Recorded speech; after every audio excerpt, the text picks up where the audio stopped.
the response I got in those early years was, well, why do you just pick on the gun shows? Shouldn't, if background checks are good, shouldn't everybody have to get a background check? And so this year, I came in with a bill that says, if you want to buy a gun, you got to have a background check. That's what we asked for, right? Let's be uniform about this and so on. I could have predicted, unfortunately, what would be the fate of that bill. It would go to the Militia and Police Committee. It would go to the killing, excuse the term, committee that gets all these gun bills. And at that time, I would be given an opportunity to have people from the community come in and speak on behalf of the bill. Thanks to all those people who work on this issue year-round, who come down, 12, 15 different organizations, Lori and others, to say how important universal background checks would be to gun safety. Once those 12 or so people are given their couple of minutes to speak, the chair turns then to the opponents. One guy gets up and he says he's from the NRA and they don't want it. Another guy gets up and says he's from the Civil Defense League and they don't want it. And then there was some citizen there who said he didn't like it either. The vote is taken. The vote is predictable.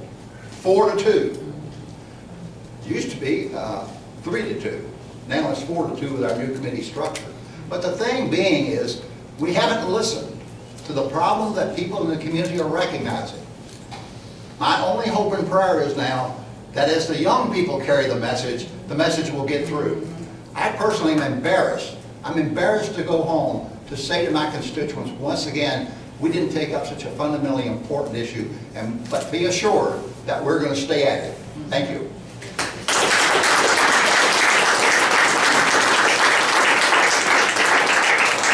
We'll next hear from Carrie Delaney to talk about the sale of guns to people under the age of 21. Good morning, I'm Delegate Carrie Delaney. I represent Fairfax and Loudoun County.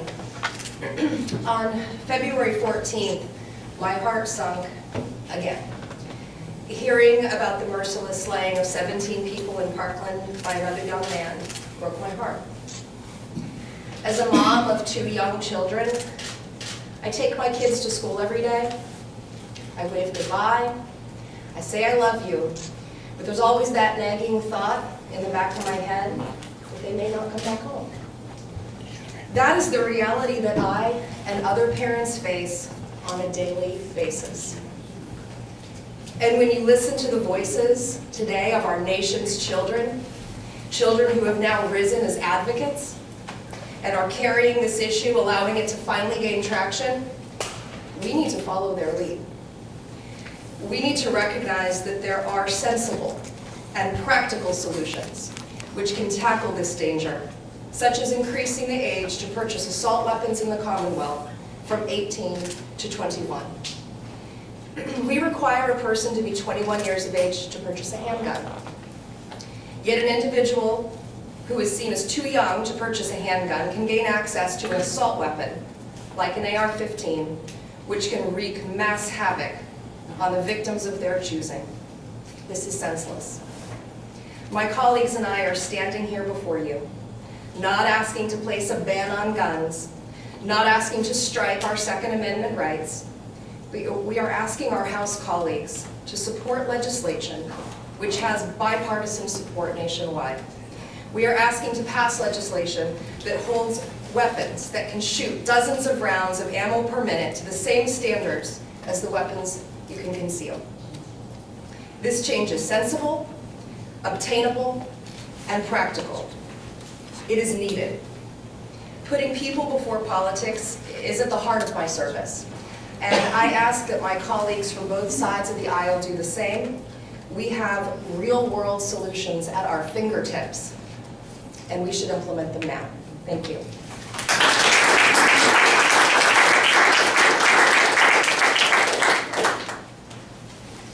Next we'll hear from Delegate Corey on banning bump stocks. Thank you, Caucus Chair here, and thank you all for being here. This is a very emotional issue, so I apologize in advance for the tone of voice that I'm using right now. I'm trying not to scream or cry about how urgent the situation we're in now is. So many people are saying, oh, this is a crisis. Oh, I give my thoughts and prayers, and again I say, this is a crisis. It is a crisis, but thoughts and prayers, I'm so tired of hearing that. We have to do something, and the very smallest step that we can take is to ban bump stocks. Why would we allow those to be legal when they turn a rifle into an illegal weapon?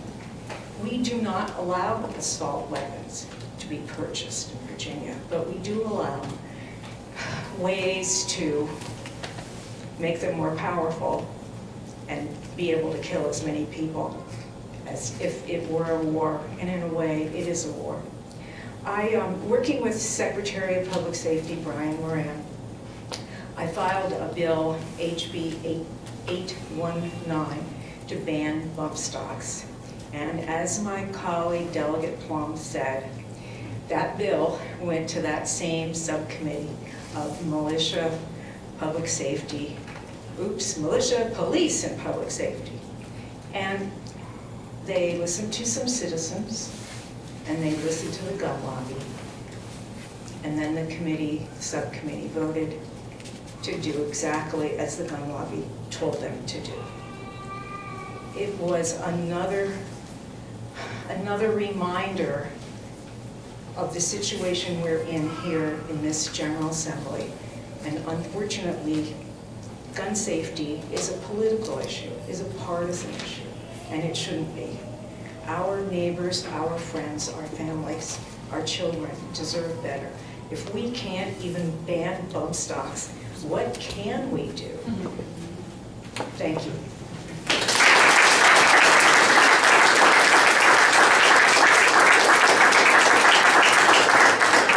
And next we'll hear from Delegate Juwan Ward to talk about arming teachers. Thank you and good morning. I am Delegate Juwan Ward, and I represent the 92nd House District, which is the majority of the city of Hampton. What a lot of you may not know is also I am still a certified middle school teacher. And so this issue is very, very close to me because I also serve as president of the Hampton Federation of Teachers. That's an affiliate of the American Federation of Teachers. So what I'm talking to you about is something that I am very aware of. So it's become obvious after this massacre in Parkland, Florida, that we must do something to secure our schools. We've got to do something. But after speaking to a lot of those teachers in our region, my region, and throughout some people through emails from the Commonwealth, the one thing they told me that will not work is arming our teachers. You know, it takes a special kind of person to be a teacher. And the first instinct that a teacher has is to protect everyone, protect the children, and not engage in a shootout that will place more children in danger. It will make our classrooms less safe. Classrooms will become armed fortresses instead of a place of learning and a place to explore. You know that having guns in homes increase the chances of them being used, either for homicide, suicide, accidental, but they're going to be used more likely if they are present. So guns in classrooms carry that risk and additional risk. But there are some questions also that you got to take into consideration. Will these teachers carry their guns and holsters strapped to them? Or will every classroom have lockers with guns in them?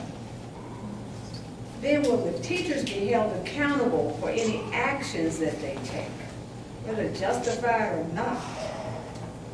How will these teachers get these firearms? Especially those that are similar to the AR-15. If you're going to protect your students from the type of weaponry that was used in Florida, then teachers with AR-15 strapped to them, doesn't seem like it makes any sense. What's the risk of a troubled person or student attempting to disarm that teacher? and turn that weapon right back on him or on her. then again, who's gonna pay for this? Billions of dollars.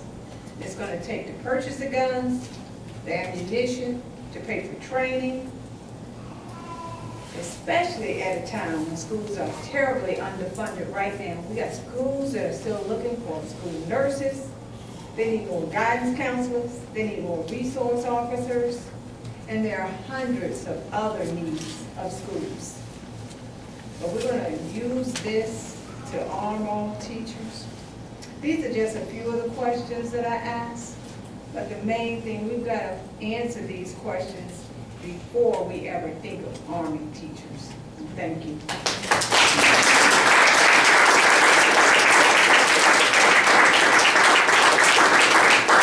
I call on Delegate Rip Sullivan, who is going to talk about risk warrants. Thank you, Madam Chair. Good morning, everybody. My name is Rip Sullivan. I represent the 48th District, which is parts of McLean and part of Arlington. You know, we had a press conference just like this one early in the session. What was it, Kay? The second week of session? Early in the session. And we talked about some of these same issues with a sense of urgency. Now, 7 weeks later, the urgency is just palpable because of Parkland. I want to talk to you about HB 198.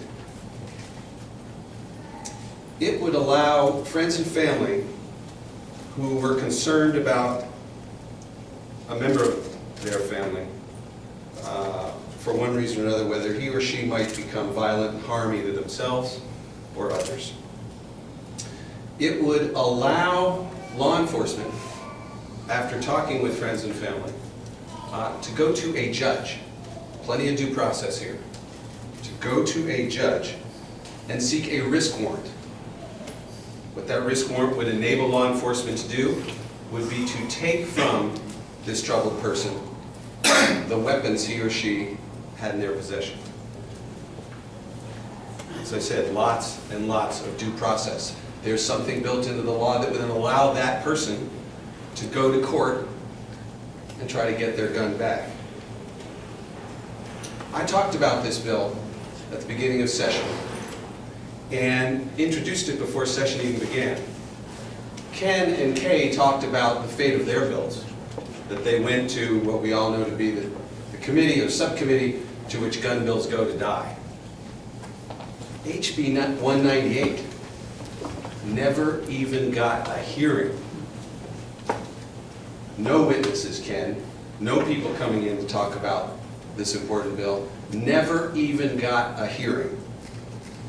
And now here we are, a week after Parkland. And I'll tell you, ladies and gentlemen, 198 is sort of the talk of the land, right? At that incredible town hall in Parkland, who did we hear talk about a risk warrant bill? He called it a gun violence restraining order. You may have heard that term. It's essentially the same thing, different terminology for here in Virginia. Marco Rubio said we ought to pass one of those. Governor Rick Scott, in response to Parkland, has come out with an entire program that he thinks will help, and it includes a risk warrant.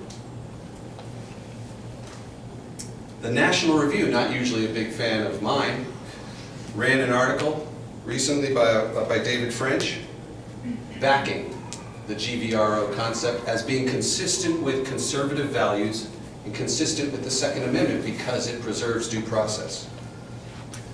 And if y'all were paying attention yesterday, Vice President Mike Pence suggested that we ought to do exactly this and create risk warrants or GVROs nationwide. Legislators in Congress introduced a bill yesterday that would incentivize states to pass bills just like mine. But yet 198 languishes, never even got a hearing. So I'm here to tell you, ladies and gentlemen, that there is an opportunity. You know, what happens after so many of these events is the gun lobby sort of rhetorically asks that question, well, if we'd had law X or law Y, that wouldn't have stopped what just happened yesterday. What haunts you about HB 198 is that a bill like this in Florida just might have stopped Parkland. And a bill like this in Virginia just might stop the next one. But 198 never got a hearing. Ladies and gentlemen, inaction means indifference. Complacency means complicity. I'm here today to call on the leadership of the General Assembly to give 198 a hearing. If people around the country, if Republicans and Democrats around the country can get together, why can't we here in Virginia? Let's pass 198 and stop a Parkland here in Virginia. Thanks for being here.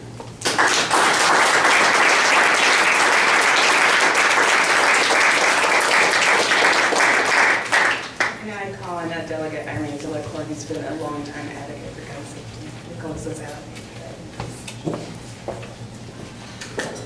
Thank you so much to my colleagues standing behind me and to those that are not standing here with us today.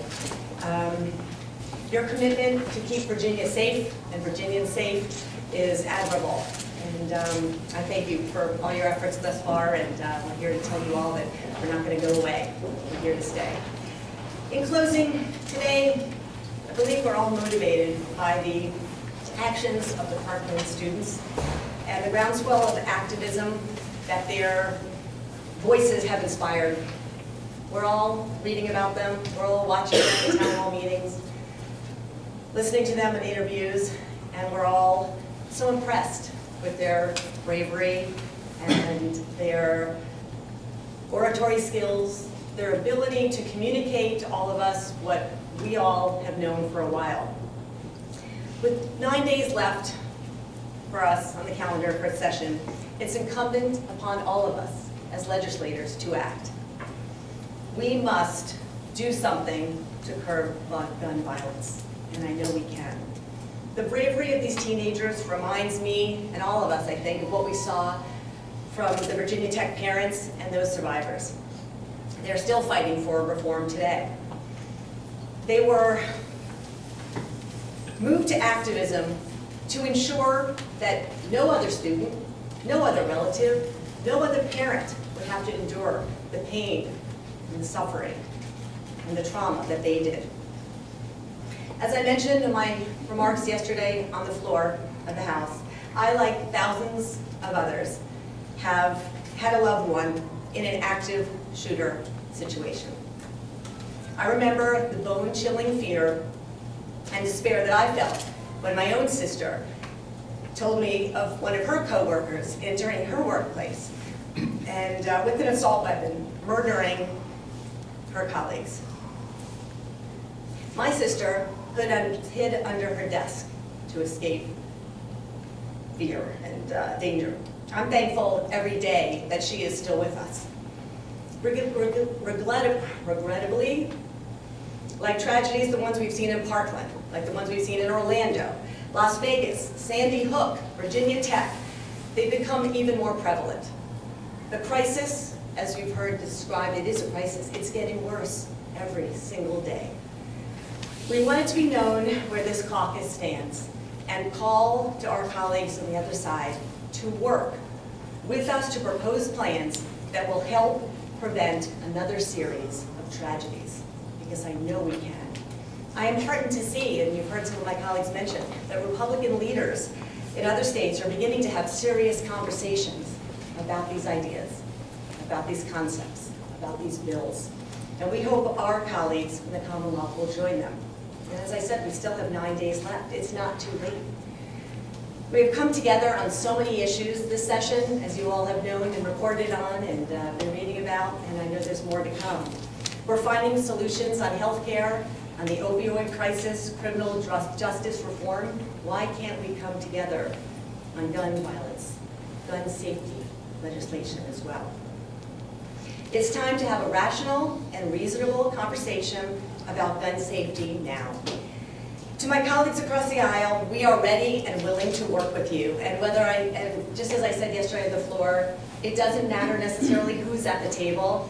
It shouldn't matter whose name is on the bills, just that we act. That's what our constituents want. And that's why we're all here. That's why we're in office. That's why we ran, that's why we serve, and that's why we continue to be here, to keep our constituents safe and to make a difference and move the ball forward. Whether it's about banning bump stocks, perhaps preventing those under the age of 21 from buying AR-15s, or risk warrants to temporarily take away a weapon from an individual until that danger subsides, as you heard my colleague Sullivan discuss, we can move forward. We have 9 days left, and I believe, as you've heard before, you've heard me say it on the floor yesterday, doing nothing is no longer an option for us. It's not an option for the voices of change that are led by those brave students, survivors from Parkland, and so many across the Commonwealth that we've seen in all of our districts, in our high schools, in our middle schools, in our elementary schools, all participating in some form of activism to make sure that we move forward. The country, as you have seen, the young people in the country are, the resolve is growing stronger and louder every single day. And I know that through their efforts, we will be successful. I know we can move the ball forward on this issue, hopefully today and over the next 9 days. I truly hope that we can be part of the change that we want and that so much the rest of the country and the Commonwealth want and deserve. Thank you for being here.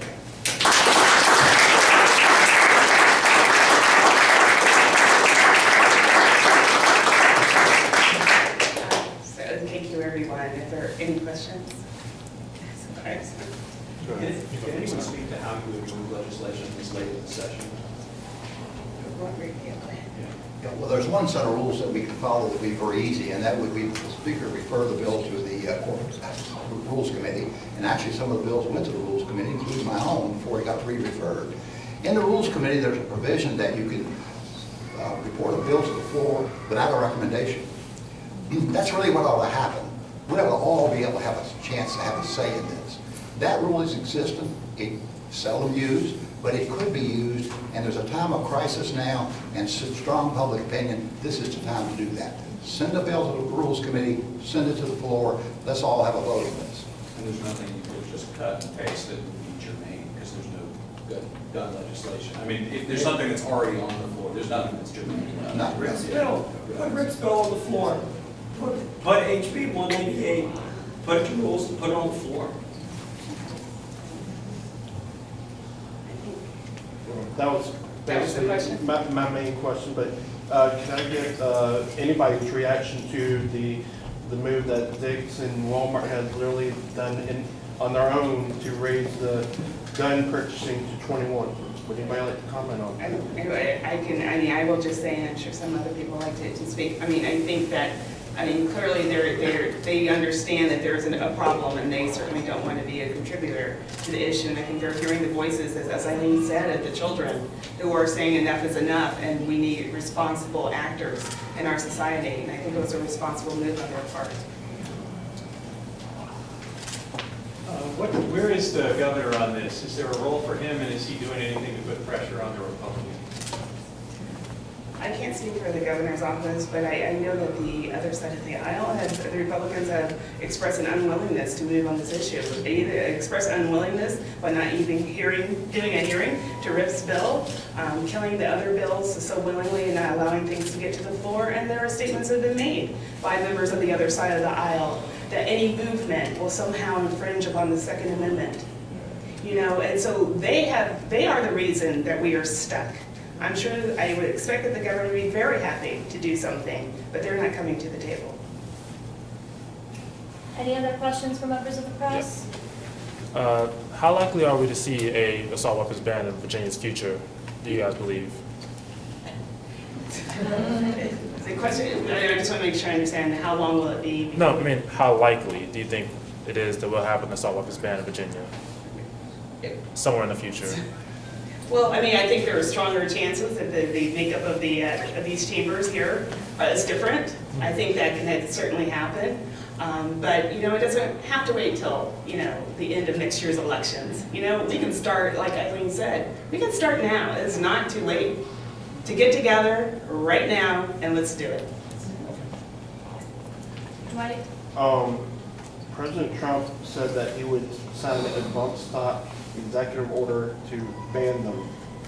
Is that something that you're happy to hear? I am happy to Keep hear. it. Oh, so sorry. Thank you. I am happy to hear that. Happy enough that I'm inclined to believe it. However, I'm not sure I can trust our president with his past record. But I do encourage anybody who's listening to communicate with him what a great idea this is and how he ought to do it right now.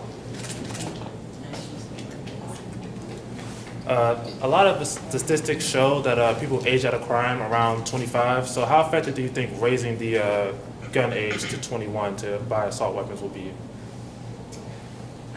I'm sorry, I cannot accept the premise of the question because you say people age out of crime at the age of 25. Like statistics have shown. But anything that makes Virginia safer is worthwhile. So moving on crime prevention, moving to make us safer and make our children safer. So delegates and mothers like Carrie Delaney don't have to go to drop off their kids and scared to death that they're not going to see them again. I mean, where are we?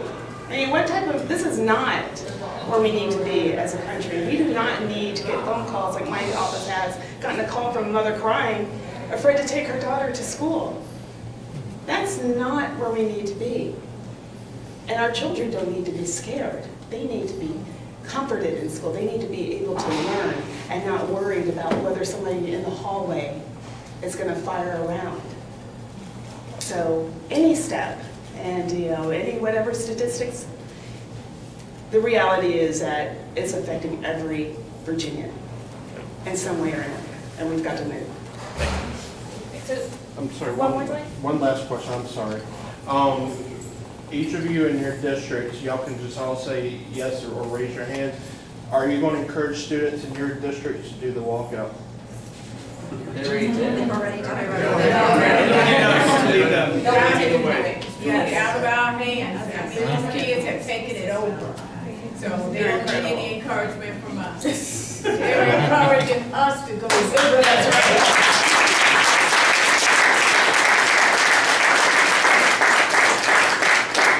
All right, so if anybody wants to do one-on-ones, did you have anything else? No? If anybody wants to do one-on-ones, I also want to recognize Delegate Chris Hurst, was going to speak today, but he lost his voice, but he is available to talk to print reporters. Still vote.